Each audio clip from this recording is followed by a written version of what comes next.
ಎಷ್ಟು ಹೆಡ್ಡಲ್ಲಿ ಮಾಡಬೇಕು ನೋಡಿ. 30 ವರ್ಷದ ಯುವಕ ಒಂದು ಚಿಕ್ಕ ಇದೆ, ಅವನ ಮೊದಲನೇದಾಗಿ ಒಂದು ವೈವಾಹಿಕ ಮ್ಯಾರಿಟಲ್ ಪ್ಲೆಜರ್ ಹೋಯ್ತು. ಈ ಹೆಡ್ಡಿಂಗ್ ಅಲ್ಲಿ ಆರ್ಗ್ಯುಮೆಂಟ್ ಮಾಡ್ತೀರಾ? ಲಾಸ್ ಆಫ್ ಲೈಫ್ ಹೋಗುತ್ತೆ, ಲಾಂಗಿವಿಟಿ ಆಫ್ ಲೈಫ್ ಹೋಗುತ್ತೆ. ಅವ್ರು ನೋಡ್ಕೊಳಕ್ಕೆ ಆ ಹೆಂಡತಿ ಇದ್ರು ಹೆಂಡತಿ ಕೆಲಸ ಗಂಡನ ನೋಡ್ಕೊಳ್ಳೋದು. ಪಾಪ ಹೆಂಡತಿ ಕೆಲಸ ಏನು ಅಂದ್ರೆ ಗಂಡನ ಜೊತೆ ಸಹಕರಿಸಿ ಅವಳು ದಾಂಪತ್ಯ ಸುಖವನ್ನ ಅನುಭವಿಸ್ತಕ್ಕಂಥದ್ದು. ಅದು ದೈಹಿಕ ಸುಖ ಒಂದೇ ದಾಂಪತ್ಯ ಸುಖ ಅಲ್ಲ, ಬೇರೆ ಸುಖಗಳಿದೆ. ಮಕ್ಕಳನ್ನ ಎತ್ಕೊಳ್ತಕ್ಕಂಥದ್ದು, ಬೇರೆಯವ್ರ ಜೊತೆ ಬೇರೆಯವ್ರ ಮನೆ, ಇದು ಎಲ್ಲ ದಾಂಪತ್ಯದಲ್ಲಿರುವಂಥ ಸೌಖ್ಯಗಳು. ಇದೆಲ್ಲ ಅವಳಿಗೆ ದಿನ ಯಾವತ್ತೆ ಎಲ್ಲ ಇಲ್ಲೇ ಕೂತ್ಕೋಬೇಕು. ಅವಳಿಗೆ ಕೊಡ್ಬೇಡ ಅಟೆಂಡೆನ್ಸ್ ಚಾರ್ಜಸ್ಸು. ಬೇರೆ ಮನೇಲಿ ಕೆಲಸ ಮಾಡಿದ್ರೆ 200 ರೂಪಾಯಿ ಸಿಗ್ತಾ ಇರ್ಲಿಲ್ವಾ? 286 ರೂಪಾಯಿ ಮನ್ರೇಗಾದಲ್ಲಿ ಕೊಡೋದಿಲ್ವಾ? 100 ದಿವಸಕ್ಕೆ ಈಗ ಎಷ್ಟು ಮಾಡಿದ್ರೆ 289 ಅದಲ್ವಾ? ಒಂದು ದಿವಸಕ್ಕೆ ಆ ಹಿಂಸೆಗೆ ಸಿಗ್ತಾ ಇರ್ಲಿಲ್ವಾ? ಹೆಂಗಸು ಅನ್ನೋ ಕಾರಣಕ್ಕೋಸ್ಕರ ಕೊಡೋದಿಲ್ವಾ? ಅಟೆಂಡೆನ್ಸ್ ಚಾರ್ಜ್ ನನ್ನ ಪ್ರಕಾರ ದಿನಕ್ಕೆ 200 ರೂಪಾಯಿ ಹಾಕಿ 12 ತಿಂಗಳಿಗೆ ಎಷ್ಟಾಯ್ತು? 36,000 ರೂಪಾಯಿ. 200 ಅಂದ್ರೆ 6,000 ರೂಪಾಯಿ. 12 72 30 ವರ್ಷಕ್ಕೆ ಎಷ್ಟು ಬಂತು ಅವನು? ಅದು ಒಂದ್ರ ಮೇಲೆ 6 ಲಕ್ಷನೋ 7 ಲಕ್ಷನೋ ಬಂದೋಯ್ತು. ಆಯ್ತು, ಫ್ಯೂಚರ್ ಮೆಡಿಕಲ್ ಚಾರ್ಜಸ್ ಸರಿ, ಅವ್ನು ನೋಡ್ಕೋಬೇಕು. ಅವ್ನು ಮಲಗಿ ಇಲ್ಲೆಲ್ಲ ಬೆಡ್ ಸೋರ್ ಆಗೋಗುತ್ತೆ. ಇನ್ನೊಂದು ಏನಾಗೋಗುತ್ತೆ ಅಂದ್ರೆ ನ್ಯೂರಲಾಜಿಕಲ್ ಡಿಸಬಿಲಿಟಿನಲ್ಲಿ ವೆಜಿಟೇಟಿವ್ ಕಂಡೀಷನ್ ಆದಾಗ ಕಂಪ್ಲೀಟ್ ದೇಹ ಭಾರ ಬಿದ್ದುಬಿಡುತ್ತೆ. ಈ ಕಡೆ ಆಕೆ ಹೀಗಿರ್ತಾಳೆ, ನಾವು ಈ ಕಡೆ ಬಗ್ಸಕ್ಕಾಗಲ್ಲ. ಎಷ್ಟೊಂದು ಕಷ್ಟ. ಇದನ್ನೆಲ್ಲ ಹೆಡ್ಡಿಂಗ್ ಅಲ್ಲಿ ನಾವು ಕೇಳಬೇಕು ಬೇಡ? ಆರ್ಗ್ಯುಮೆಂಟ್ ಮೇ ಬಿ ಹರ್ಡ್ ಅಂದ್ಬಿಡೋದು, ಆಮೇಲೆ ಕಳಿಸೋದಲ್ಲ ಅಪೀಲ್ಗೆ ಅಲ್ಲ. ಒಂದು ಸಣ್ಣ MEC ಕೇಸ್ನಲ್ಲೂ ನಾನು ಎಷ್ಟು, ನೀವು ಫೀಸ್ ತಗೊಳ್ಳಿ, ನನಗೆ ಪ್ರಶ್ನೆ ಬೇಡ, ನಿಮ್ಗೆ ಏನು ಬರಬೇಕು. ಬಟ್ ನೀವು ಒಂದು 10,000 ರೂಪಾಯಿ ಅಷ್ಟೇ ಕೊಡಿಸಿ, ನಿಮ್ಗೆ ಸ್ವಲ್ಪ ಜಾಸ್ತಿ ಸಿಗ್ತಾ ಇವ್ರ ಎಂಟಾಯ್ತು ಔಟ್ ಆಫ್ ದಟ್ ಅಮೌಂಟ್. ಅದರಿಂದ ಈಗ ಸರಳಾ ವರ್ಮ ಕೇಸಲ್ಲಿ ಹೇಳ್ಬಿಟ್ರು ಯಾವ್ಯಾವುದು ಎಷ್ಟೆಷ್ಟು ಅಂತ ಚಾರ್ಟ್ ಹಾಕ್ಬೇಕು. ಆದರೆ ನೀವು ಇನ್ಕಮ್ನಲ್ಲಾದರೂ ಮಾಡ್ಬೋದಾ? ಪ್ರಾಬಬಿಲಿಟೀಸ್ ಅಲ್ವೇನಪ್ಪ. ಈಗ ದುಡಿಯೋನ ಹತ್ರ ಕೆಲಸದಲ್ಲಿದ್ರೆ ಅವನ ಹತ್ರ ಸರ್ಟಿಫಿಕೇಟ್ ಇರ್ತದೆ, ಸ್ಯಾಲರಿ ಸರ್ಟಿಫಿಕೇಟ್ ಇರ್ತದೆ, ಅವೆಲ್ಲ ಬರೋದು. ದುಡಿಲಿಲ್ಲ ಅವನು ಹೇಳ್ತಾನೆ, ಬಂದು ಎವಿಡೆನ್ಸ್ ಕೊಡ್ತಾರೆ ಹೊಗಡೆ ಅವ್ರ ಮುಂದೆ. ಸ್ವಾಮಿ ಆಕೆ ಬಂದು ಹೇಳ್ತಾಳೆ, ನನ್ನ ಗಂಡ ಅವನು ಇಲ್ಲಿ ಹನುಮಂತಪುರದವನು, ದಿನ ಹಾಸ್ಪಿಟಲ್ ಬಂದು ಕಾಂಟ್ರಾಕ್ಟ್ ಮಾಡಿಸ್ತಾ ಇದ್ದ ಸ್ವಾಮಿ, ಯುವಕ ಆಗಿದ್ದ. ಅವನು ಒಂದು ಇಲ್ಲ ಕುಡಿಯುತ್ತಾ ಇರಲಿಲ್ಲ, ಸಿಗರೇಟ್ ಸೇರ್ತಾ ಇರಲಿಲ್ಲ ಸ್ವಾಮಿ. ಒಂದು ಹೀರೋ ಬೋಂಡಾ ಬೈಸ್ಕಲ್ ಇತ್ತು ಅಂದ್ಬಿಡ್ತಾರೆ. ಹೌದಾ? ಹೀರೋ ಹೋಂಡಾ ಅನ್ನೋಕ್ಕೂ ಬರಲ್ಲ, ಹೀರೋ ಬೋಂಡಾ ಬೈಸ್ಕಲ್ ಇತ್ತು ಅಂತ ಹೇಳ್ತಾರೆ. ಅವ್ರು ಹೇಳ್ತಾರೆ, ನೀವೇ ಜಡ್ಜಿಗಳು ಬರೀತಾರೆ ಏನಂತ, though the learned counsel for the petitioner has vehemently argued that he was having a motor bicycle and was earning more than 2,000 rupees per day, there is no documentary evidence. On probabilities his income may be assessed at ₹400 ಅಂತ ಬರ್ತಿರ್ತಾರೆ. ಅವಾಗ ನೀವು argument ಏನು ಮಾಡಬೇಕು? ಸ್ವಾಮಿ, ಒಂದು hero ಹೋಂಡಾ cycle ತಗೋಬೇಕಾದ್ರೆ ಎಷ್ಟಪ್ಪ hero ಹೋಂಡಾ cycle ಇವತ್ತಿನ ಬೆಲೆ? 1,10,000. 1,10,000 ಕೊಟ್ಟು ತಗೋಬೇಕಾದ್ರೆ ಒಂದು ಸಾಲನ ತೆಗೆದ್ವಿ. ಅವ್ನ ಕೆಪಾಸಿಟಿ ಇಲ್ಲದೆ ಹೋದ್ರೆ ಆಯ್ತದ? ಅಂದ್ರೆ ಇದನ್ನ ತೋರಿಸ್ಕೊಂಡು ಇಷ್ಟು ಅವನ ಹತ್ರ ಇತ್ತು, ಕೆಪಾಸಿಟಿ ಇತ್ತು, ಅವನಿಗೆ ಇದಿತ್ತು. ಅವನು ಆಮೇಲೆ ಡಿನೈ ಮಾಡಿಲ್ಲ, ಸ್ವಾಮಿ ನಿನ್ ಗಂಡ ಕಾಂಟ್ರಾಕ್ಟ್ ಕೆಲಸ ಮಾಡ್ತೇವೆ ಬೇಡ. ಕಾಂಟ್ರಾಕ್ಟ್ ಮಾಡದೆ ಹೋದ್ರು ಕೂಡ ಇವತ್ತು ನೀವೇ ಮನೆಗೆ ಒಬ್ಬರು ಕೆಲಸಕ್ಕೆ ಕರೆದ್ರೆ ಅವ್ನು ಗಾರೆ ಕಳಿಸ್ಕೊಂಡು 1,200 ರೂಪಾಯಿ ಕೊಟ್ಟು 10 ಗಂಟೆಗೆ ಬರ್ತಾನೆ, 4 ಗಂಟೆಗೆ ಹೋಗ್ತಾನೆ. ಮತ್ತೆ ಊಟ ಕೊಡ್ಬೇಕಂತೆ, ಕಾಪಿ ಕೊಡ್ಬೇಕು. ಹೌದೇನಪ್ಪ? 1,200 ರೂಪಾಯಿ ಬರ್ತದೆ. ಆಯ್ತು, 5 ದಿವಸ ನಡೆಸ್ತಾ ಇಲ್ಲ ಅಂತ ಅಷ್ಟು ರೂಪಾಯಿ ಅಂದ್ರೆ ಎಷ್ಟು ಜಾಸ್ತಿ ಆಯ್ತು? 400 ಎಲ್ಲಿ 1,200 ಎಲ್ಲಿ? ನೀವು ನ್ಯಾಯಾಧೀಶರಿಗೆ ಹೇಳ್ಬೇಕಲ್ಲ, ಅವ್ರಿಗೆ ಗೊತ್ತಿಲ್ಲಪ್ಪ. ಕೆಲವು ಸತಿ ನ್ಯಾಯಾಧೀಶರಿಗೆ ಒಳ್ಳೆ ಮನೆಯಲ್ಲಿ ಬೆಳೆದು ಬಿಟ್ಟಿರ್ತಾರೆ, ಸಿಟಿಯಲ್ಲಿ ಬಂದಿರ್ತಾರೆ, ಫಸ್ಟ್ ಕ್ಲಾಸ್ ಪಾಸ್ ಮಾಡ್ಕೊಂಡಿರ್ತಾರೆ, ಈ ಎಕ್ಸಾಮಿನೇಷನ್ ಅಲ್ಲೂ ಫಸ್ಟ್, ಇಂಟರ್ವ್ಯೂನಲ್ಲೂ ಫಸ್ಟ್, ಒಳ್ಳೆ ಜಡ್ಜ್ಗಳು. ಇಲ್ಲ ಅಂತಿಲ್ಲ, ಅವ್ರಿಗೆ ಗೊತ್ತಿಲ್ಲ ಜಗತ್ತು. ನೀವು ಅನುಭವ ಮಾಡಿಸ್ಕೊಡ್ಬೇಕು. ಗೊತ್ತಿಲ್ಲ, ಏನು ಗೊತ್ತಿಲ್ಲ ಮರ ಆಕೆಗೆ, ಅಯ್ಯೋ ಸಾಕಾಗೋಯ್ತು, ಬರೀ 400 ರೂಪಾಯಿ ಕೊಟ್ಟಿದ್ದಾರೆ ಅಂತ ನೀವು ಗೊತ್ತು ಮಾಡಿಸ್ಕೊಡ್ಬೇಕು. ಯಾಕಂದ್ರೆ ಅವ್ರು ಏನ್ ಮಾಡಿದ್ರು, ಅವ್ರ ತಂದೆ ಒಳ್ಳೆ ಕೆಲಸದಲ್ಲಿದ್ರು, ಬೆಂಗಳೂರಲ್ಲೇ ಇದ್ರು, ಒಳ್ಳೆ ಕಾಲೇಜಲ್ಲಿ, ಕ್ರೈಸ್ಟ್ ಕಾಲೇಜಲ್ಲಿ ಓದಿದ್ರು, ಫಸ್ಟ್ ರ್ಯಾಂಕ್ಗೆ ಬಂದ್ರು, ಹಾಕಿದ್ರು. ಅವ್ರು ಒಂದು ದಿವಸ ಲಾಯರ್ ಕೆಲಸ ಮಾಡಲಿಲ್ಲ, ರಿಜಿಸ್ಟ್ರೇಷನ್ ಮಾಡ್ಕೊಂಡು ದಿವಸನೇ ಅಪ್ಲೈ ಮಾಡಿದ್ರು, ಹಾಕ್ಬಿಡ್ತು. ಫಸ್ಟೇ ಬಂದ್ರು, ಸೀರಿಯಲ್ ನಂಬರ್ ಫಸ್ಟಲ್ಲೇ ಇದ್ದಾರೆ. ನಿಜ, ಬರೀ ಬುದ್ಧಿವಂತಿಕೆ ಸಾಕಾಗಲ್ಲ, ಅನುಭವ ಬೇಕು. ಅನುಭವ ಕಲಿಸ್ಕೊಡೋ ಜವಾಬ್ದಾರಿ ನಿಮ್ದಾಗುತ್ತೆ. ಅಲ್ಲಿ ನೀವು ಆಮೇಲೆ ಅವ್ರನ್ನ ಟೀಕೆ ಮಾಡಿದ್ರೆ ಏನಿಲ್ಲ, ಗಾಸಿಪಿಂಗ್ ಅಷ್ಟೇ ನಿಮ್ದೆ. You are the loser. ಆಮೇಲೆ ಎಲ್ಲದನ್ನು ನ್ಯಾಯಾಧೀಶರಿಂದಾನೆ ಅಪೇಕ್ಷೆ ಪಡೋದು, ಎಲ್ಲ ನೋಡ್ಕೊಂಡು ಆಯ್ತು ನಮ್ಗೆ ಎಷ್ಟು ತಿಳಿಯುತ್ತೋ ಅದನ್ನು ಮಾಡಿರ್ತಾರೆ. ಅವ್ರಿಗೆ ಎಷ್ಟು ಗೊತ್ತೋ ಅವ್ರ ಪರಿಧಿ ಒಳಗಡೆ ಅವ್ರ ಜ್ಞಾನ, ಅವ್ರ ಅನುಭವ, ಅವ್ರ ತಿಳುವಳಿಕೆ ಎಷ್ಟು ಮಾಡಿರ್ತಾರಪ್ಪ. ನಿಮ್ಗೆ ಹೆಚ್ಚಿಗೆ ಬೇಕು ಅಂದ್ರೆ ನೀವು ಹೆಚ್ಚಿಗೆ ಅವ್ರಿಗೆ ತಿಳುವಳಿಕೆ. ಅದಕ್ಕೆ ನ್ಯಾಯಾಧೀಶರಿಗೆ ಹೇಳ್ತಾರೆ, they need not know anything ಅಂತ. Because lawyers are there to assist them ಅಂತ. ಎಷ್ಟೋ ಸರ್ತಿ ನಮಗೂ ಹೊಸದ ವಿಷಯ ಬರುತ್ತಪ್ಪ, ಆಯ್ತು yes I have no opportunity to deal yes come on argue ಅಂತ ಹೇಳ್ತೀವಿ. ಆಮೇಲೆ ಮತ್ತೆ ಒಂದೆರಡು ಪ್ರಶ್ನೆ ಹಾಕಿ ಕೇಳೋದು, ಗೊತ್ತಾಗುತ್ತೆ ಅಂದರೆ ಆಯಾಮಗಳು ಇಷ್ಟು ವರ್ಷ ಜಡ್ಜ್ ಆಗಿರ್ತೀವಿ ಅಂತ ಕಷ್ಟ ಆಗೋದಿಲ್ಲಲ್ಲ. ಹಾಗೆ ನಿಮ್ಮ ಮೇಲೆ ದೊಡ್ಡ ಜವಾಬ್ದಾರಿ, ಗುರುತರವಾದಂಥ ಜವಾಬ್ದಾರಿ. ಈಗ ಇಲ್ಲಿಂದ ಆಗಲೇ ಬಹಳ ಜನ ವಕೀಲರು ನ್ಯಾಯಾಧೀಶರಾಗಿದ್ದಾರೆ, ಚಿಕ್ಕ ಚಿಕ್ಕ ವಯಸ್ಸಿನಲ್ಲೇ. ಬಹಳ ಸಂತೋಷ. ಗ್ರಾಮೀಣ ಹಿನ್ನೆಲೆಯವರು ಕೂಡ ಆಗಿದ್ದಾರೆ, ನಗರ ಹಿನ್ನೆಲೆಯವರು ಆಗ್ತಾ ಇದ್ದಾರೆ. ಮುಂದಿನವರು ಜಡ್ಜಿಗಳು ಆಗಬೇಕು ಹಾಸನ ಜಿಲ್ಲೆಯಿಂದ. ನೀವು ಏನು ಕಲಿತೀರಾ ಈ ಒಂದು ಕಾರ್ಯಾಗಾರದಿಂದ, ಅದು ಖಂಡಿತ ನಿಮ್ಮ ವಕೀಲಿ ವೃತ್ತಿಗೆ ತುಂಬ ಅನುಕೂಲ ಆಗ್ತದೆ. ಎರಡನೇ ಮಾತೇ ಇಲ್ಲ. ಎಲ್ಲ ಒಳ್ಳೊಳ್ಳೆ ಸಬ್ಜೆಕ್ಟ್ಗಳನ್ನೇ ಹಾಕಿದ್ದಾರೆ. ಆದರೆ ನಂದು ಇಲ್ಲಿ ರಿಸರ್ವೇಷನ್ ಇದೆ, ಇದನ್ನು ಯಾರು ಸ್ವಲ್ಪ ಇನ್ನೂ ಚೆನ್ನಾಗಿ ಮಾಡ್ಬೋದಂತ ಅನ್ಯತಾ ಭಾವಿಸ್ತಾರೆ. ಈಗ ನೋಡಿ, ಇಲ್ಲಿ ಸೀನಿಯರ್ ಅಡ್ವೊಕೇಟ್ ಅಂತ ಹಾಕ್ಬೇಕು. ಸೀನಿಯರ್ ಅಡ್ವೊಕೇಟ್ ಅಂದರೆ ಓನ್ಲಿ ಸೆಕ್ಷನ್ 16 ಆಫ್ ಅಡ್ವೊಕೇಟ್ಸ್ ಆಕ್ಟಲ್ಲಿ ಹೈಕೋರ್ಟ್ ಡೆಸಿಗ್ನೇಟ್ ಮಾಡಿದ್ರೆ ಸೀನಿಯರ್ ಅಡ್ವೊಕೇಟ್. ಇಲ್ಲಿ ಆಯ್ತಪ್ಪ, ನೀವು ಸೀನಿಯರ್ ಅಡ್ವೊಕೇಟು ಜೂನಿಯರ್ ಅಡ್ವೊಕೇಟ್ ಏನು ಗೆರೆ ಹಾಕ್ತೀರ ಹೇಳಿ? ಏನು ವಯಸ್ಸಿದೆಯಾ? 20 ವರ್ಷ ಮಾಡಿದವರೆಲ್ಲ ಸೀನಿಯರ್, 20 ವರ್ಷಕ್ಕೆ ಕೇಳ್ದಲ್ಲ ಜೂನಿಯರ್. ವಯಸ್ಸು ಏನು ವಯಸ್ಸಾಗ? 40 ವರ್ಷ ವಯಸ್ಸಲ್ಲ, 45 ವಯಸ್ಸ. ಅದಕ್ಕೆ ಈ ಡಿಸ್ಕ್ರಿಮಿನೇಷನ್ ಮಾಡಬೇಡಿ. ನಾವು ಡೆಸಿಗ್ನೇಟ್ ಮಾಡ್ತೀವಿ, ಫುಲ್ ಫೋರ್ಸಲ್ಲಿ ಅಪಾಯಿಂಟ್ ಮಾಡ್ತಾರೆ ಅವ್ರನ್ನ. ಅವ್ರು ಎಂತ ಸೀನಿಯರ್ ಅಡ್ವೊಕೇಟ್ ಅಂದ್ರೆ ಅವ್ರ ಹತ್ರ ಕಕ್ಷಿಗಾರ ರೋಗ ಆಗಿಲ್ರಿ, ವಕತ್ ಸಲಹೆ ಚೆನ್ನಾಗಿಲ್ಲ. ಮಧುಸೂದನ್ ಹೋಗಿ ಎಂಗೇಜ್ ಮಾಡ್ಬೇಕು. ಅದು ಬರಿಬೇಕಾದ್ರೆ ಏನ್ ಬರೀತಾರೆ ಗೊತ್ತಾ? Shri Ashok Harnalli, ಲರ್ನಡ್ senior advocate representing Madhusudan, advocate for petitioner ಅಂತ ಬರೀತಾರೆ. ಗೊತ್ತಿಲ್ಲ ನೋಡಿ ಅಡ್ವೊಕೇಟ್ಸ್ ಆಕ್ಟು. ಅದರಿಂದ ಈ ಸೀನಿಯರ್ ಎಲ್ಲರೂ ಗೌರವ ಕೊಡ್ತಾರೆ. Lawyer whether is senior or junior. ನಮ್ಮ ಸೀನಿಯರ್ ಯಾರೋ ಒಂದು ದಿವಸ ಬರ್ತಿದ್ದಾಗ, ನಿಮ್ಮ ಕಲೀಗ್ ಅಲ್ವಾ ಸಾರ್ ಅಂತ ನಾನು ನೋಡಿದಾಗ, ಅಲ್ಲ ನಿಮ್ಮ ಜೂನಿಯರ್ ಅಲ್ವಾ, ಇಸ್ ಮೈ ಕಲೀಗ್ ಅಂತ. ಸೊ ಇಲ್ಲಿ ನಮ್ಮ ಆಫೀಸ್ನಲ್ಲಿ ನಮ್ಮ ಜೊತೆ ಕೆಲಸ ಮಾಡೋರು ಇವ್ರು ಜೂನಿಯರ್ ಅಂತಲ್ಲ, ಆದರೆ colleagues. May be it junior to you in age, that's experience. So colleagues, lawyers ಎಲ್ಲ ಕಲಿಯೋದು. ಇನ್ನು ಮುಂದೆ ಎಂದು ನನ್ನ ಜೂನಿಯರ್ ಅಂತ, ನನ್ನ ಕಲೀಗ್ ಅಂತ, ನಮ್ಮ ಕಲೀಗಂದು. ನಮಗೆಲ್ಲ ಇವತ್ತು ನಾವು ನಮ್ಮ ಲಾಯರ್ ಜೊತೆ ನಾವಿದ್ದು ಮಾಡಿದ್ವಿ. ಇವತ್ತು ನಮ್ಮವರ ಆದರ್ಶ ದೊಡ್ಡವರು. ನಾವು ಯಜ್ಞದಾತಂತೆ ಶ್ರೇಷ್ಠ ದೇವಿ ಇತರೇ ಜನ. ಶ್ರೇಷ್ಠರು ಯಾರಪ್ಪ ಅಂದರೆ ಉಳಿದವರವ್ರನ್ನ ಅನುಸರಿಸಬೇಕು, ಹಾಗಿರ್ಬೇಕು. ವಯಸ್ಸಾಗ್ತಾ ಆಗ್ತಾ ನಮ್ಮ ಜೊತೆ ನಮ್ಮ ಜೂನಿಯರ್ಸ್ ಇದ್ದಾರೆ, ನಮ್ಮ ಕಲೀಗ್ಸ್ ಇದ್ದಾರೆ ಅಂತ ಹೇಳಿದ್ರೆ ಅವ್ರಿಗೆ ನಾವೊಂದು ಮಾರ್ಗದರ್ಶಕರು ನಡೆಸುವಂಥ ರೀತಿ. ನಮ್ಮ ಸೀನಿಯರ್ ಯಾರು ಮಾತ್ರ ಮಾತಾಡಬೇಡಿ, ಅಲ್ಲಿ ಏನು ಬೇಕಾದ್ರೆ ಕೋರ್ಟಲ್ಲಿ ಏನು ಬೇಕೋ ಕಾನೂನು ಬದಲಾಗಿದೆ ಅದಕ್ಕೆ, ಆಮೇಲೆ ಏನು ಮಾತಾಡ್ತಾರೆ. ಆಮೇಲೆ ILR ಬಂದು ಇವತ್ತು ಓದಲಿಲ್ಲ ಅಂದರೆ ನೀವು ಇನ್ನೊಂದು ಸರ್ತಿ ಕಣ್ಣು ಬಿಡೋ ಹೊತ್ತಾಗಿ ಇನ್ನೊಂದು ILR ಬಂದ್ಬಿಟ್ಟಿರುತ್ತೆ. ಈ ILR ತಪ್ಪೇ ಹೋಗ್ಬಿಡ್ತದೆ. ಯಾಕೆಂದ್ರೆ ಒತ್ತಡ ಇರ್ತಲ್ಲ ನಿಮಗೆ. ನೋ, ಬೇಕಾದಾಗ ಇವತ್ತು ILR ಬಂದರೆ ರಾತ್ರಿ 1 2 ಅವರ್ಸ್ ಅದಕ್ಕೋಸ್ಕರ ಊಟ ಮಾಡಿಬಿಟ್ಟು ಎಲ್ಲರೂ ಮಲ್ಕೊಂಡ ಮೇಲೆ TV ಎಲ್ಲ ಆಫ್ ಮಾಡಿಬಿಟ್ಟು ಹೋಗಿ ಒಂದು ನೋಟ್ಸ್ ತಗೊಂಡು ಇಂಪಾರ್ಟೆಂಟ್ ಏನಿದೆ ಬರ್ಕೊಂಡ್ಬಿಡ್ಬೇಕು. ಆಮೇಲೆ ಈ ಬುದ್ಧಿದು ಹೇಗೆ ಅಂದರೆ ಒಳ್ಳೆ ಟೈಮಲ್ಲಿ ಕೈ ಕೊಟ್ಬಿಡುತ್ತೆ. ಹೇಳಿದ್ರಿ ಬಾರದೆ ಹೇಳ್ಬಿಟ್ಟು ಎಲ್ಲೆಲ್ಲೂ ಬಂತಲ್ಲ, ನೋಡಿದ್ದ, ಹೌದಪ್ಪ ನೋಡಿದ್ದೆ, ನಮಗೂ ಎಷ್ಟೋ ಸರ್ತಿ ಜ್ಞಾಪಕ ಇರುತ್ತೆ, ಓದಿದ ಜ್ಞಾಪಕ ಇರುತ್ತೆ. ಆಮೇಲೆ ಇನ್ಯಾರು ನಾನು ಒಬ್ಬರು ಕೇಳಿದಾಗ ಹೊಡೆ ಕೇಳಿದಾಗ ಅವ್ರು ಹೇಳ್ಬಿಡ್ತಾರೆ, ಸರ್ ಇದು ಸರ್ 1981 ಕರ್ನಾಟಕ ರಾಜ್ಯ. ನನಗೊಂದು ಉದಾಹರಣೆ ಹೇಳ್ತೀನಿ. ಒಂದು ದೊಡ್ಡ ಕೇಸು, ಅದು granted land under the village officers abolition act. ಅದು ಶೆಡ್ಯೂಲ್ಡ್ ಕಾಸ್ಟ್ನವರಿಗೆ ಗ್ರಾಂಟ್ ಆಗಿದೆ. ವಿಲೇಜ್ ಆಫೀಸರ್ಸ್ ಅಬಾಲಿಷನ್ ಆ್ಯಕ್ಟಲ್ಲಿ ತೋಟಿ ತಳವಾರು ಅವ್ರಿಗಾದಂಥ. ಸೊ ಅದೇನು ಮಾಡಿದ್ದಾರೆ, ಈ ಪ್ರಿನ್ಸಿಪಲ್ ಆ್ಯಕ್ಟ್ 1962 ಫೆಬ್ರವರಿಗೆ ಬಂತು, 78ಅಲ್ಲಿ ಅಮೆಂಡ್ಮೆಂಟ್ ಆಯಿತು. ಅದರ ಮಧ್ಯೆ ಏಲಿನೇಷನ್ಸ್ ಎಲ್ಲ ಆಗೋದಿಲ್ಲ. ಆದರೆ ಗ್ರ್ಯಾಂಟ್ ಎಲ್ಲ ಈ ಒರಿಜಿನಲ್ ವಿಲೇಜ್ ಆಫೀಸರ್ಸ್ ಇತ್ತಲ್ಲ ಅವ್ರಿಗೆ ಆಯಿತು. ಸೊ ಗಲಾಟೆ ಮಾಡೋಕ್ಕೆ ಶ್ರಮ ಬಿಟ್ಟರು. ಇವ್ರು ಸ್ವಾಧೀನದಲ್ಲಿದ್ದದಕ್ಕೆ ಬಂತು. ಒಂದು 25-30 ಜನ ತಾಂಡವೇಶ್ವರ ಹತ್ರ ಹೋಗಿ ಎಲ್ಲ ಹೇಳಿದ್ರು. ಆಗ ಚಂದ್ರಶೇಖರ್ ಇದೆಲ್ಲ ಸ್ವಲ್ಪ ನೋಡಿ ಅಂದರು. ಅವ್ರಿಗೂ ಗೊತ್ತಾಗಿರಲಿಲ್ಲ.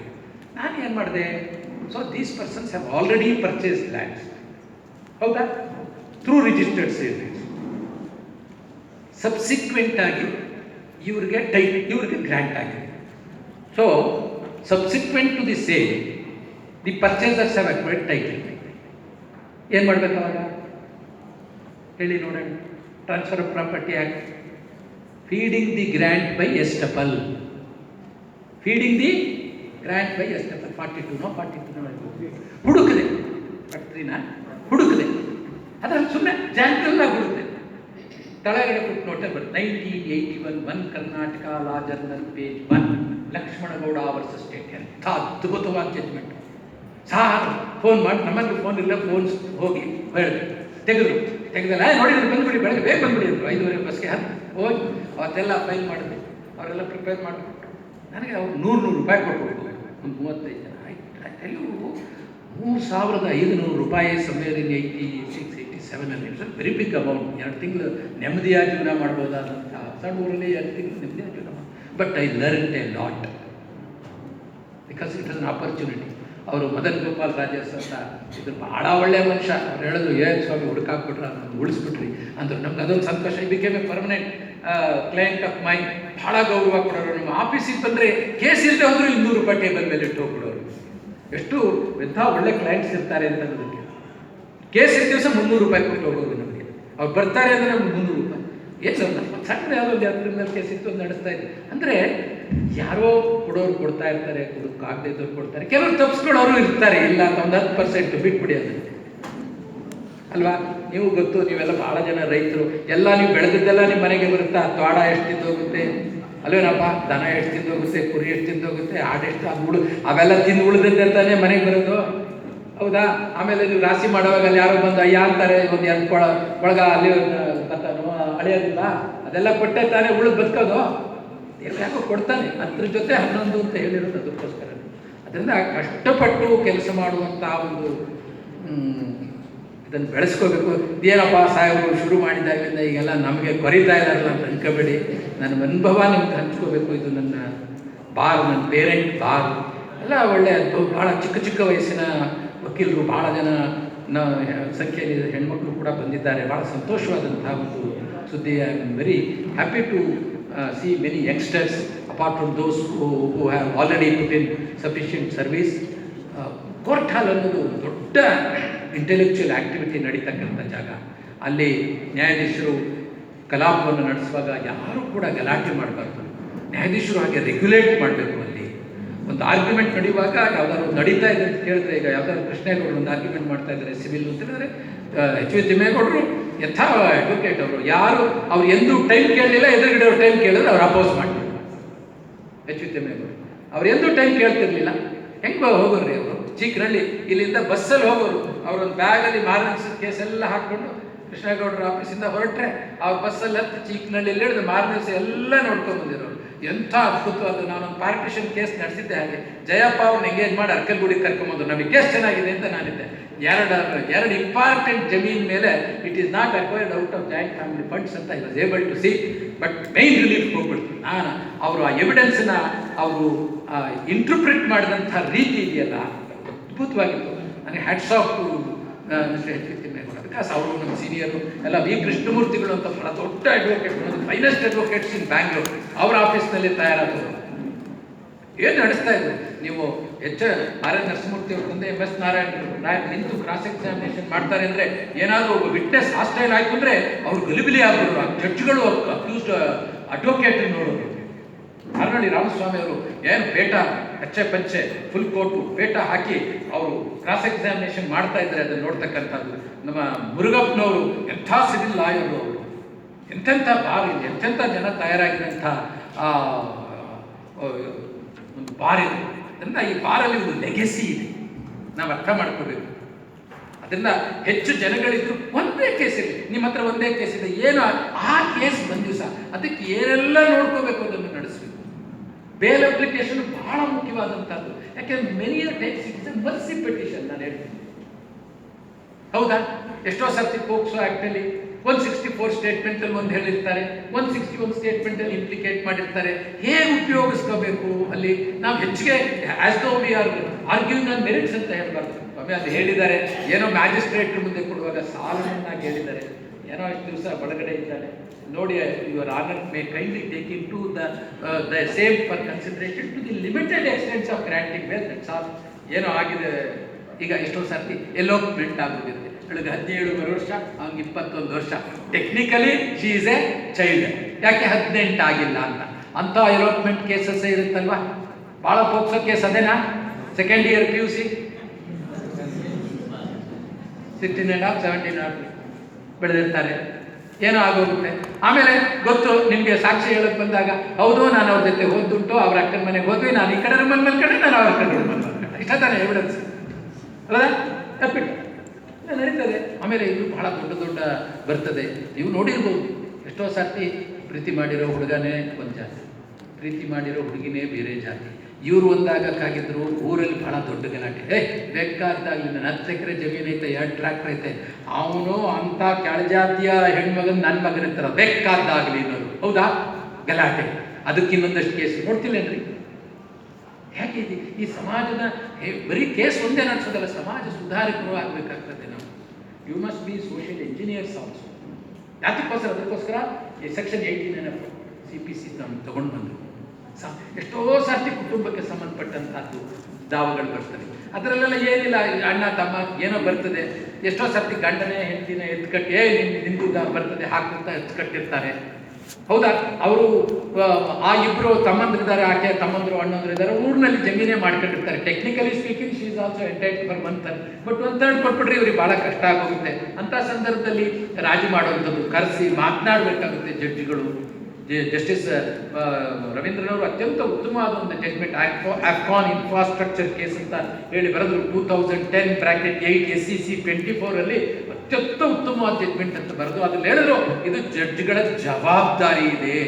ಪಕ್ಷಗಾರರನ್ನ ಈ 4 ಆರ್ಬಿಟ್ರೇಷನ್, ಕನ್ಸಿಲಿಯೇಷನ್, ಮೀಡಿಯೇಷನ್, ಲೋಕ ಅದಾಲತ್ನಲ್ಲಿ ಯಾವುದಾದ್ರೂ ಒಂದಕ್ಕೆ ಒಪ್ಪುವಂತೆ ಮನವೊಲಿಸುವ ಜವಾಬ್ದಾರಿ ನ್ಯಾಯಾಧೀಶ. ಬರೀ ಜವಾಬ್ದಾರಿ ಅವ್ರದಾದ್ರೂ ಅದಕ್ಕೆ ನೀವು ಸಹಕರಿಸ್ತೇವೆ, ನ್ಯಾಯಾಧೀಶರು ಏನು ಮಾಡೋಕ್ಕಾಗಲ್ಲ. ಅದನ್ನ it's the duty of the judge, every judge to take the lawyers also into confidence. ಕುಟುಂಬ ಕೂಡ್ತಕ್ಕಂಥದ್ದಲ್ಲ. ಎಷ್ಟೋ ಮಟ್ಟಿಗೆ ಈಗ 498A ಕೇಸಲ್ಲಿ ಸುಪ್ರೀಂ ಕೋರ್ಟ್ ಹೇಳಿದೆ, ತಕ್ಷಣ ರಿಜಿಸ್ಟರ್ ಮಾಡಿಬಿಡಿ ಕೇಸ್ನ. ಲಲಿತಾ ಕುಮಾರಿ ಕೇಸ್ನ ಅದರಲ್ಲಿ ರೀಲ್ ಮಾಡಿದ್ದಾರೆ. ಕಾನ್ಸ್ಟಿಟ್ಯೂಷನ್ ಬೆಂಚ್ ಜಡ್ಜ್ಮೆಂಟ್ ಅನ್ನ ಮಾಡಿದ್ದಾರೆ. ಯಾಕೆಂದ್ರೆ ಕುಟುಂಬಗಳೇ ಒಡೆದು ಹೋಗುವಂತ ಸಾಧ್ಯತೆ ಆಗ್ತದೆ. ಎಷ್ಟೋ ಸರ್ತಿ ನೋಡಿ 498A ಕೇಸ್, ಅವನು ಗಂಡಿನ ಮೇಲೂ ಹಾಕಿರ್ತಾರೆ, ಅವ್ರ ತಂದೆ ತಾಯಿ ಮೇಲೂ ಹಾಕಿರ್ತಾರೆ. ಎಷ್ಟೋ ಸರ್ತಿ ಹೆಣ್ಮಕ್ಳು ಬರ್ತಾರೆ, ಮದುವೆ ಆಗಿರುತ್ತೆ, ಇವರೊಳ್ಳೆ ಅನುಕೂಲಸ್ಥರು ಮನೆಯವರು, ಬಂದ ತಕ್ಷಣ ನೋಡವ ನಮ್ಗೆ ಹೊಡೆದ್ಬಿಟ್ಟ, ಹಾಗೆ ಹೇಗೆ ಅಂದ್ಬಿಟ್ಟ ಅಂದ ತಕ್ಷಣ ಇಲ್ಲಿ ಭಾಳ ಬಲವಾಗಿರ್ತಾರೆ, ರಾಜಕೀಯವಾಗಿ ಬಲ ಇರ್ತದೆ, ಆರ್ಥಿಕವಾಗಿ ಬಲ ಇರ್ತದೆ, ಬೇರೆ ರೀತಿ ಇರ್ತದೆ. ನನ್ನ ಮಗನ ಬುದ್ಧಿರಕ್ಕ ಬರವಲ್ಲಿ ಸೈನ್ ಹಾಕಿ ಹೋಗ್ಬಿಡ್ತಾರೆ, ಟೈಪ್ ಮಾಡಿಸ್ತಾರೆ, ಇದು ಆಯ್ತು ಅಂತ ಹೇಳಿ ಸೈನ್ ಹಾಕಿ ಕೊಟ್ಬಿಡುತ್ತೆ, ಕಂಪ್ಲೇಂಟು ಕೊಟ್ಬಿಡ್ತಾರೆ, ಕೇಸ್ ರಿಜಿಸ್ಟರ್ ಆಗೋಗುತ್ತೆ. Non bailable case. ಇವನನ್ನ ಹೋಗಿ ಅರೆಸ್ಟ್ ಮಾಡೋದಿಲ್ಲ, ತಂದೆ ತಾಯಿನ ಹೋಗಿ ಅರೆಸ್ಟ್ ಮಾಡ್ಬಿಡ್ತಾರೆ.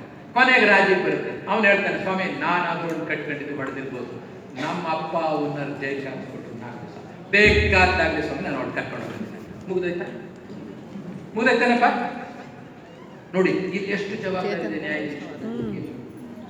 ಬೇರೆ ಅವ್ರು ಬರಬೇಕು, 498 ತಕ್ಷಣ ಆಂಟಿಸಿಪೇಟ್ ಬರಬೇಕು, ನ್ಯಾಯಾಧೀಶಿಗಳು.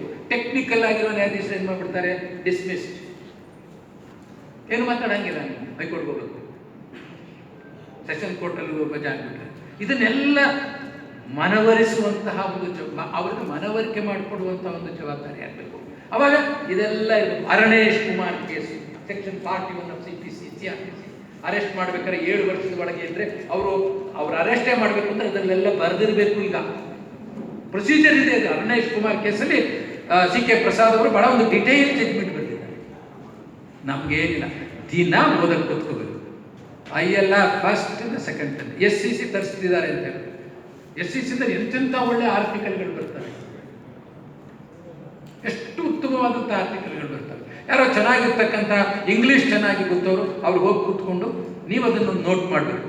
ಮಂಜುನಾಥ್ ಮೂರ್ತಿಯವರೇ, ನೀವು ಯಾರು ವಕೀಲರು ಚೆನ್ನಾಗಿದ್ದಾರೆ, ಇಂಗ್ಲೀಷ್ನಲ್ಲಿ ಇತ್ತೀಚೆಗೆ ಒಳ್ಳೆ ಫ್ಲೂಯೆನ್ಸಿ ಇದೆ, ಅವ್ರಿಗೊಬ್ರಿಗೆ ಜವಾಬ್ದಾರಿ ಕೊಡಿ.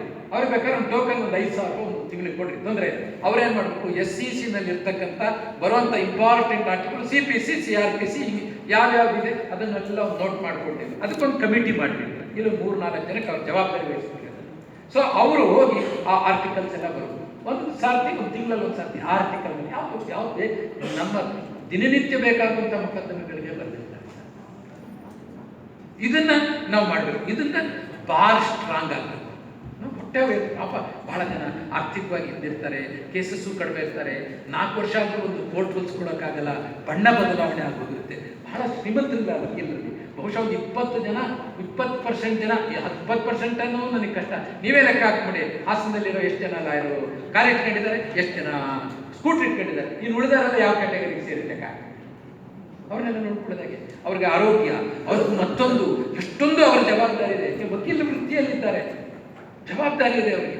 ಅವ್ರನ್ನ ಮಾಡ್ತಕ್ಕಂಥದ್ದು ಬಾರ್ ಕೌನ್ಸಿಲಿನ ಜವಾಬ್ದಾರಿಯನ್ನು ಕೂಡ ಎಷ್ಟೋ ಕಾಯಿಲೆಗಳು ಬರ್ತದೆ, ಬೇಕಾದಷ್ಟು ತೊಂದರೆಗಳಾಗ್ತದೆ. ಮಾಡ್ತಾ ಇದ್ದೀರಾ ನೀವು, ಸಾಕಷ್ಟು ನೀವು ಮಾಡಿದ್ದೀರಾ, ವರ್ಷಾನುಗಟ್ಟಲೆಯಿಂದ ಅದು ಮುಂದುವರೆದಿದೆ. ಬಟ್ ಇನ್ನೂ ಎಷ್ಟು ಸಾಧ್ಯವಾಗುತ್ತೋ ಈ ಕಮ್ಯುನಿಟಿಗೆ ಮಾಡ್ತಕ್ಕಂಥ ಒಂದು ಆಗಬೇಕು. ಇವತ್ತು ಬಹಳ ಒಂದು ಒಳ್ಳೆ ಅವಕಾಶ ಅಂದರೆ ಇಬ್ಬರು ಯುವಕರು ಬಾರ್ ಕೌನ್ಸಿಲ್ ಮೆಂಬರ್ ಬಂದಿದ್ದಾರೆ ಹಾಸನದಲ್ಲಿ. ಇವತ್ತು ನಾನು ಹೇಳಿದೆ, ನಾನು ಕರ್ನಾಟಕ ಬ್ಯಾಂಕ್ ಡೈರೆಕ್ಟರ್ ಇದ್ದೀನಪ್ಪ, ಕರ್ನಾಟಕ ಬ್ಯಾಂಕಿಂದ ಲಾಯರ್ ಕಮ್ಯುನಿಟಿಗೆ ಏನಾರು ಆಗಬೇಕಾಗಿದ್ದರೆ ಹೇಳಿ ಅಂತ ಹೇಳಿದ್ರು. ಅದನ್ನು ಇನ್ಶೂರೆನ್ಸ್ ಮಾಡಿಸ್ಬೇಕು ಅನ್ನೋದೊಂದು ಏನೋ ಯೋಚನೆ ಮಾಡ್ತಾ ಇದ್ರೆ ಅದು ಎಷ್ಟು ಮಟ್ಟಕ್ಕೆ ತಕ್ಷಣದಲ್ಲೇ ಫಲಕಾರಿ ಆಗುತ್ತೆ, ಸಮಯ ಬೇಕಾಗುತ್ತೆ. ಖಂಡಿತ ಅವರು ಒಂದು ಸ್ಟ್ಯಾಚ್ಯೂಟರಿ ಬಾಡಿ ಆಗಬೇಕು. ಅಡ್ವೊಕೇಟ್ಸ್ ಇದು ಬಾರ್ ಕೌನ್ಸಿಲ್ ಅಂದರೆ it is created under advocates act. ಅದರಿಂದ ಬಹಳ ಪ್ರಬಲವಾದಂಥ ಒಂದು ಸಂಸ್ಥೆ ಅದು. ಅದಕ್ಕೆ ಅವರು ಏನು ಕೇಳಿದ್ರು ಸರ್ಕಾರ ಇಲ್ಲ ಅನ್ನೋ ಹಾಗಿಲ್ಲ. Because they represent a very big elite community. ಅದರಿಂದ ಅವರು ನಿಮ್ಗೆ ಎಲ್ಲ ರೀತಿ ಮಾಡ್ತಾರೆ. ಹಾಸನ ಜಿಲ್ಲೆಯಲ್ಲಿ ಆಗಾಗ್ಗೆ ಇಂಥ ಕಾರ್ಯಕ್ರಮಗಳು, ಲೀಗಲ್ ವರ್ಕ್ಶಾಪ್ಸ್ ಆಗ್ತಾ ಇರಲಿ, ಸದಾ ಜಾಗರೂಕರಾಗಿರಿ. Burning the midnight oil, there is no substitute for burning the midnight oil. One who works hard, space in the higher area is always vacant. ತುಂಬ ಮೇಲೆ ಹೋಗೋಕ್ಕೆ ಬೇಕಾದಷ್ಟಾಗಿಲ್ಲ. ಅದಕ್ಕೊಂದು ಉದಾಹರಣೆ ಮುಗಿಸ್ಬಿಡ್ತೀನಿ. ಜಸ್ಟಿಸ್ ಗಜೇಂದ್ರ ಗಡ್ಕರ್ ಅವರು 5 ವರ್ಷಕ್ಕೂ ಹೆಚ್ಚು ಸುಪ್ರೀಂ ಕೋರ್ಟ್ನ ಚೀಫ್ ಜಸ್ಟಿಸ್ ಆಗಿದ್ದರು. ಬಹಳ ಬುದ್ಧಿವಂತ ಜಡ್ಜಲ್ಲಿ ಒಬ್ಬರು. ಅವರು ಮೂಲತಃ ಕನ್ನಡಿಗರೇ, ಗಜೇಂದ್ರಗಡ ಅಂತೇಳಿ ಈಗಿನ ಗದಗ ಜಿಲ್ಲೆಯಲ್ಲಿ ಇರ್ತಕ್ಕಂಥವ್ರು. ಅವರ ತಾತನ ಕಾಲದಲ್ಲಿ ಎಲ್ಲ ಮಹಾರಾಷ್ಟ್ರದಲ್ಲಿ ಯಾವುದೋ ಸಂಸ್ಥಾನಕ್ಕೆ ಹೋದಂಥವ್ರು. ಅವರು ಸಂಸ್ಕೃತದಲ್ಲಿ ಬಹಳ ಪಂಡಿತರು, ಇಂಗ್ಲೀಷ್ನಲ್ಲಿ ಪಂಡಿತರು, ಲಾನು ಮಾಡಿಕೊಂಡು ಚಿಕ್ಕ ವಯಸ್ಸಿಗೆ ಹಿಂದೆಲ್ಲ ಮದುವೆ ಆಗಿತ್ತು. ಅವ್ರ ಅಣ್ಣನ ಜೊತೆ ಮುಂಬೈನಲ್ಲಿದ್ದರು. ಅವರು ನೇರವಾಗಿ ಯಾವ ಲಾಯರ್ ಹತ್ರನೂ ಪ್ರಾಕ್ಟೀಸ್ ಮಾಡ್ತಾರೆ, ಮುಂಬೈ ಹೈಕೋರ್ಟ್ನಲ್ಲಿ ಅಲ್ಲಿ ಅಪಲೇಟ್ ಡಿವಿಷನ್, ಒರಿಜಿನಲ್ ಜ್ಯೂರಿಸ್ಡಿಕ್ಷನ್ ಅಂತ ಅಪಲೇಟ್ ಡಿವಿಷನ್ನಲ್ಲಿ ಲಾಯರ್ ಆಗಿ ಕೆಲಸ ಮಾಡೋಕ್ಕೆ ಶುರು ಮಾಡಿದ್ರು. ಒಂದು ಸಣ್ಣ ಒಂದು ಆಫೀಸು ಮಾಡ್ಕೊಂಡಿದ್ರು. ಒಂದು 5-6 ತಿಂಗಳಾದರೂ ಅವ್ರಿಗೆ ಒಂದು ಕೇಸು ಬರಲಿಲ್ಲ. ಅಷ್ಟೊತ್ತಿಗೆ ಅವರಿಗೆ ಧಾರವಾಡದ Karnataka college, Poona Ferguson college, ಅಲ್ಲೆಲ್ಲ ಭಾಳ ಸಂಸ್ಕೃತ ಮತ್ತು ಇಂಗ್ಲೀಷಲ್ಲಿ ಭಾಳ ಪ್ರಕಾಂಡ ಪಂಡಿತರಿದ್ದಿಲ್ಲ, ನೀವು ಬನ್ನಿ ಲೆಕ್ಚರರ್ ಆಗಿ. ಸೊ ಅವತ್ತು ಕೋರ್ಟ್ ಕೆಲಸ ಎಲ್ಲ ಮುಗಿಸ್ಕೊಂಡು ಆಫೀಸ್ಗೆ ಹೋಗಿ ವಾಪಸ್ ಹಿಡಿತಾ ಇದ್ದಾರೆ ಬಾಗಿಲು ಹಾಕ್ಕೊಂಡು. ಏನಂತ ಇವತ್ತು ಹೇಳ್ಬಿಡ್ತೀನಿ ನನ್ನ ಅಣ್ಣಗೆ, ಇಲ್ಲ ನನಗೆಲ್ಲ ಕೆಲಸ ಬರ್ತಾ ಇದೆ, ಹೋಗ್ತೀನಿ, ನನಗೆ ಯಾವುದೋ ಇದು ಕೆಲಸ ಏನು ಬರ್ತಾ ಇಲ್ಲ, ಯಾವುದು ಕೇಸ್ ಇಲ್ಲ ಅಂತ ಹೇಳ್ಬಿಡ್ತೀನಿ ಅಂತ ಬಂದು 4 ಹೆಜ್ಜೆ ಬೀಗ ಹಾಕಿ 4 ಹೆಜ್ಜೆ ಕೆಳಗೆ ಬಂದ ತಕ್ಷಣ ಅವ್ರ ಫ್ರೆಂಡ್ ಅವರು ಸತಾರದಿಂದ ಒಬ್ಬ ಕ್ಲೈಂಟ್ ಕಳಿಸಿದ್ರು. ಆಗಿನ ಕಾಲದಲ್ಲಿ 70ರಿಂದ 90 ವರ್ಷದ ಹಿಂದೆ ₹100 ಪ್ಲಸ್ ವಕಾಲತ್. ಗೊತ್ತಲ್ಲ, ₹100 ಆಗಿನ ಕಾಲದಲ್ಲಿದ್ದರೆ ಇವತ್ತಿನ 10 ಲಕ್ಷ ರೂಪಾಯಿನೇ ಇರ್ಬೋದು. ಸೊ ಅದು ನಿಮಗೂ ಲಾಯರ್ಗೆ ಕೊಟ್ಟ ತಕ್ಷಣ ನಮಗೆಲ್ಲ ಆಗಿದೆ ಅಂತ ತಲ್ಲಣಿಸೋಗುತ್ತಲ್ಲ. ಸರಿ ಆಯಿತು. ಲಲ್ಲು ಶಾಖ ಒಬ್ಬರು ಡಿಸ್ಟ್ರಿಕ್ಟ್ ಜಡ್ಜ್, ಭಾಳ ಬಿಗಿ. ಇವರು ಆ ಕೇಸಲ್ಲಿ ಆ್ಯಕ್ಚುಲಾಗಿ he was expected to take the leave of the court. ಅದು ಫೈಲ್ ಮಾಡಬೇಕಾದ್ರು ಗೊತ್ತಿಲ್ಲ ಇವರಿಗೆ. ನೋಡಿಲ್ಲ ಅವರು ಕೆಲವು ಸರ್ತಿ ಲಾಯರ್ಗಳು ಇಂಥ ಜಡ್ಜ್ಗಳು, ಇಂಥ ಜಡ್ಜ್ಗಳು ಇಂಥ ಅಡ್ವೊಕೇಟ್ ನೋಡಿದಾಗ ಗೊತ್ತಿರುತ್ತೆ, ಅಯ್ಯೋ ಇವು ಯಂಗ್ಸ್ಟರು ಏನೋ ಗೊತ್ತಿಲ್ಲದೆ ಬದಾಡ್ತಾ ಇದ್ದಾರೆ, ಏನಾದ್ರು ಹೆಲ್ಪ್ ಮಾಡ್ಬೋದು. ಆದರೆ ಬೇರೆ ಲಾಯರ್ಗಳು ತಪ್ಪು ತಿಳ್ಕೋಬಾರ್ದು. ಏನ್ರಿ ನೀವು ಗೊತ್ತಿಲ್ಲ, you are all youngsters, you come to the court without preparation, you do not understand what's the case, you should have sought leave, what is this I say ಅಂತೆಲ್ಲ ಹೇಳ್ಬಿಟ್ಟು ಒಂಚೂರು ಇನ್ಕ್ಲಿನೇಷನ್ ಕೊಟ್ಟು ಆಲ್ ರೈಟ್ ಅಂದ್ರೆ ಅರ್ಥ ಆಗೋಯ್ತು ಇವ್ರಿಗೆ. ಹೌದು, I had not come prepared, I was expected to take leave of the court ಅಂತ. ಮುಂದಿನ ಸರ್ತಿ ಎಲ್ಲ ನೋಡ್ಕೊಂಡು ತಯಾರಾಗಿ ಮಾಡಿದ್ರು, ಆರ್ಗ್ಯುಮೆಂಟ್ ಮಾಡಿದ್ರು, ಇವರಂತ ಅನುಕೂಲ ಆಯಿತು. Never look back. One of the finest advocates ಆದರು, ಅತ್ಯಂತ ಚಿಕ್ಕ ವಯಸ್ಸಿಗೆ ಜಡ್ಜ್ ಆದರು. ಅವರು ಕರೆದ ಆ ಕಾಲದಲ್ಲಿ ಕೊಟ್ಟರು. 5 ವರ್ಷಗಳ ಕಾಲ ಅವರು ಆಗಿದ್ರು. ಅದನ್ನು to the best of my memory ಅಂತ ಅವರ ಒಂದು ಆಟೋಬಯೋಗ್ರಫಿ ಇದೆ. ಆಗ ನಾನು ಮಂಜುನಾಥ್ ಮೂರ್ತಿಯವರಿಗೆ ನೀವೇನೋ ಎಲ್ಲ ಪುಸ್ತಕ ತರಿಸಿದ್ರಿ, ಪುಸ್ತಕ ತರಿಸಿದ್ರಿ, ಇಂಥ ಪುಸ್ತಕಗಳಿದೆ. ರೋಸಸ್ ಇನ್ ಡಿಸೆಂಬರ್ ಅಂತ ಮೊಹಮ್ಮದ್ ಕರೀಂ ಚಾಗ್ಲಾ ಅವರ ಆಟೋಬಯೋಗ್ರಫಿ, ಎಲ್ಲ ಲಾಯರ್ಗಳು ಓದಬೇಕು ಅದನ್ನು. One of the finest judges that India has ever seen was Justice Mohammad Karim Chagla, who was Chief Justice of Bombay High Court for 10 years and Union Minister, High Commissioner to England. Extraordinary ಆಗಿದೆ. ಆಮೇಲೆ ಅಲ್ಲಾಡಿ ಕೃಷ್ಣಸ್ವಾಮಿ ಅಯ್ಯರ್ ಬಗ್ಗೆ ಅವ್ರ ಮಗ justice Kuppuswamy Iyer ಅವರು ಬರೆದಿರ್ತಕ್ಕಂಥದ್ದು statesman among jurist. Alladi Krishnaswamy Iyer was a member of constituent assembly. Article 29 and 30ಗೆ ಅವ್ರ contribution ಅಷ್ಟೊಂದಿದೆ.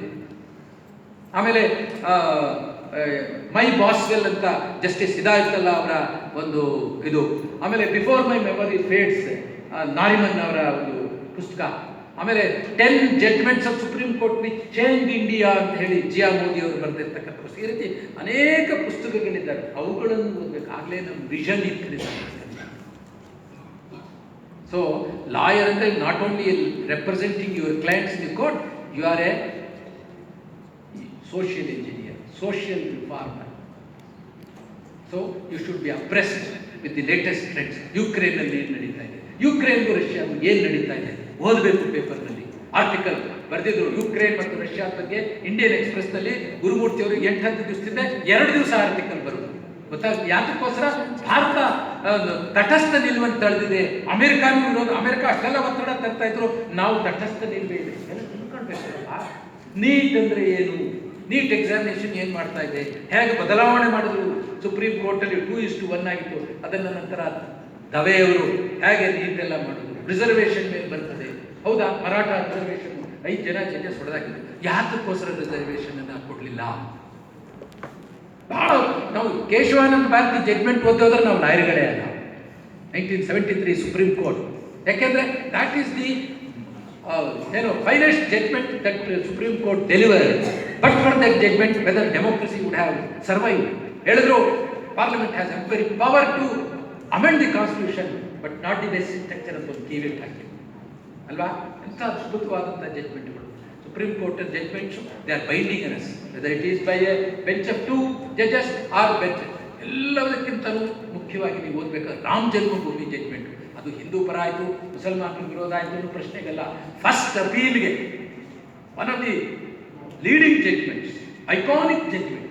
ನೀವು ಅಡ್ವರ್ಸ್ ಪೊಸಿಷನ್ ತಗೋತೀರಾ, ರೆಸ್ ಜುಡಿಕೇಟರ್ ತಗೋತೀರಾ, ವೇವರ್ ತಗೊಳ್ತೀರಾ, ಅಕ್ವಿಸನ್ಸ್ ತಗೊಳ್ತೀರಾ, ಮೌಲ್ಡಿಂಗ್ ಆಫ್ ರಿಲೀಫ್ ತಗೊಳ್ತೀರಾ, ಫಸ್ಟ್ ಅಪೀಲ್ ಹೇಗೆ ನಡೆಸಬೇಕು ತಗೊಳ್ತೀರಾ, ಪ್ರಿಪಾಂಡರೆನ್ಸ್ ಆಫ್ ಪ್ರೊಬಬಿಲಿಟೀಸ್ ತಗೋತೀರಾ, formulation of points under order 41-31A ತಗೊಳ್ತೀರಾ.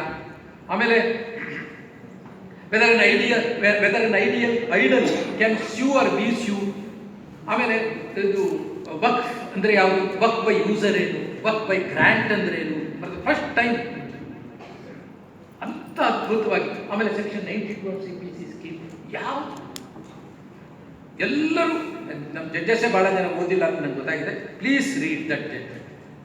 2020 first volume page 1, Siddiq dead by LRs. ಎಷ್ಟೊಂದು ಮಾಡಬೇಕಾದಂಥ ಕೆಲಸ ಇದೆ. ಸೊ ಒಂದು ಒಳ್ಳೆ ಕಾರ್ಯಕ್ರಮನ ಹಮ್ಮಿಕೊಂಡಿದ್ದೀರಾ. ಇದೆಲ್ಲ ಮಾಡುವಾಗ ನೋಡಿ, ಉದಾಹರಣೆಗೆ ನೆಗೋಷಿಯಬಲ್ ಇನ್ಸ್ಟ್ರೂಮೆಂಟ್ಸ್ ಆ್ಯಕ್ಟ್ ಅಂತ ಹೇಳ್ಬಿಟ್ರಿ. ಒಂದು ಇಡೀ ಆ್ಯಕ್ಟ್ನ ಪಾಪ ಅವ್ರು 2.5 4 ಗಂಟೆ ಹೊಡಿದ ತಕ್ಷಣ ಅದನ್ನು ಮುಖ್ಯವಾಗಿ ಅವ್ರ ಮೇಲೆ ಫೋಕಸ್ ಮಾಡಬೇಕು ಅಂತ ಬೇಕಾಗಿತ್ತು. ಅದರಲ್ಲಿ ಉದಾಹರಣೆಗೆ ಯಾವುದು ಹೇಳಿದರೆ criminal procedure code of prevention of slaughters and protection ಅಂತ. ಕ್ರಿಮಿನಲ್ ಪ್ರೊಸೀಜರ್ ಕೋಡಲ್ಲಿ ಯಾವುದು ಮುಖ್ಯವಾಗಿ ಬೇಕಾದಂಥದ್ದು ಅದನ್ನು ಫೋಕಸ್ ಮಾಡಬೇಕು. ಮುಂದೆ ಮಾಡುವಾಗ ಫೋಕಸ್ ಮಾಡಿ. ಎವಿಡೆನ್ಸ್ ಆ್ಯಕ್ಟಲ್ಲಿ ಯಾವುದು ಫೋಕಸ್ ಮಾಡಬೇಕು, ಆ ರೀತಿ ಸ್ವಲ್ಪ ಇಟ್ಕೊಟ್ರೆ ಬಹಳ ಅನುಕೂಲ ಆಗುತ್ತೆ. ಅಂದರೆ ದಿನನಿತ್ಯ ನಮ್ಗೆ ಬರ್ತಕ್ಕಂಥ ಕೇಸ್ಗಳು ನೋಡಿ ಬಿಡಿದಾಗ ನಾನು ಹೇಳಿದೆ, adverse petition, proof of bill, then gift, ಆಮೇಲೆ ಅಡಾಪ್ಷನ್, ದೆನ್ ಸೆಟಲ್ಮೆಂಟ್. ಇದೆಲ್ಲ ಬಹಳ ದಿನ ಸಿವಿಲ್ ಕೇಸ್ನಲ್ಲಿ ಬರ್ತಕ್ಕಂಥ ಒಂದು ವಿಷಯಗಳು. Registration, general power of attorney, registration of general power of attorney. ಹೌದಾ? ಸೂರಜ್ ಲಾಬ್ಸ್ ಕೇಸಲ್ಲಿ ಹೇಳ್ಬಿಟ್ರು ಎಲ್ಲಾದರೂ ಆಗಬೇಕು. ಮೊದಲೆಲ್ಲ ಬರೀ ಅನ್ರಿಜಿಸ್ಟರ್ಡ್ ಪವರ್ ಆಫ್ ಅಟಾರ್ನಿನೇ ಜಗತ್ತು ನಡೆಯೋದು. ಅರ್ಥ ಬೆಂಗಳೂರು ವ್ಯವಹಾರಗಳೆಲ್ಲ ಇನ್ನು ಹಾಗೆ ನಡೀತಾ ಇದೆ. ಈಗೆಲ್ಲ ಬದಲಾವಣೆಗಳು. ಸೊ ಇಂತಿಂಥ ವಿಷಯಗಳ ಬಗ್ಗೆ ಎಲ್ಲ ತಿಳಿಸ್ಬೇಕು. ಭಾಳ ದೊಡ್ಡದ ಮನಸ್ಸು ಮಾಡಿ ನಾನು ನಿವೃತ್ತನಾಗಿದ್ದರು ನನ್ನನ್ನು ಕರೆದಿದ್ದೀರಾ, ಭಾಳ ಸಂತೋಷ. ನನಗೆ ಏನು ತಿಳಿತೋ ನಿರ್ಭಯವಾಗಿ, ನಿರ್ದಾಕ್ಷಿಣ್ಯವಾಗಿ, ನಿಸ್ಸಂಕೋಚವಾಗಿ ಹೇಳ್ಬಿಟ್ಟಿದ್ದೀನಿ. ಏನಾದ್ರು ತಪ್ಪಿದ್ರೆ ಅದನ್ನು